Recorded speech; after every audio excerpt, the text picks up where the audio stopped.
Imagine a world where justice was swift, brutal, and often bizarre. In Tudor Britain, the rule of law wasn't just about punishment, it was a spectacle, a lesson, and sometimes, a grim form of entertainment. From boiling people alive to parading them through the streets, the Tudors had a flair for punishment that makes modern justice look tame. To understand Tudor punishments, we must first understand Tudor society. The 16th century was a time of great change, Henry VIII's Reformation, Elizabeth I's Golden Age, and the ever-present fear of treason. Justice wasn't just about law, it was about power, morality, and control. One of the most infamous Tudor punishments was boiling people alive. This gruesome method was reserved for poisoners, those who betrayed the ultimate trust. In 1531, Richard Roos, a cook accused of poisoning food, was boiled alive in Smithfield Market as crowds looked on. Describe the process. Victims were often lowered into the boiling liquid slowly to prolong agony.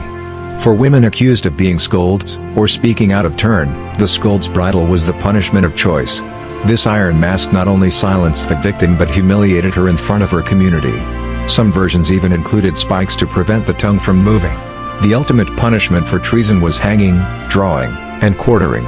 This horrifying ordeal began with hanging, not to death, but to the brink of it.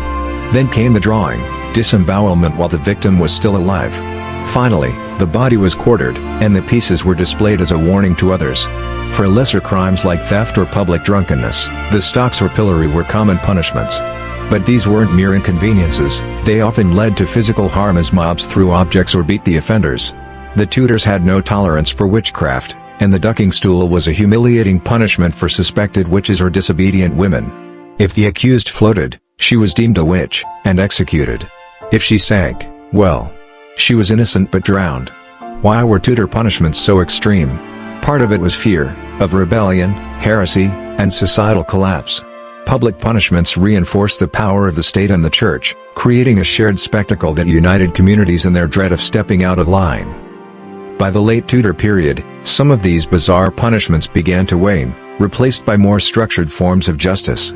The Enlightenment brought new ideas about fairness and human rights, but the shadow of Tudor punishments lingered for centuries. Though we've left boiling pots and ducking stools behind, the Tudors remind us of the lengths humanity will go to enforce order and punish transgressions. Their punishments were strange, shocking, and sometimes terrifying, but they were also a reflection of their time, a mirror of a society striving to maintain control in a chaotic world. Thanks for watching. Make sure you subscribe, like, hit the notification button and don't forget to share.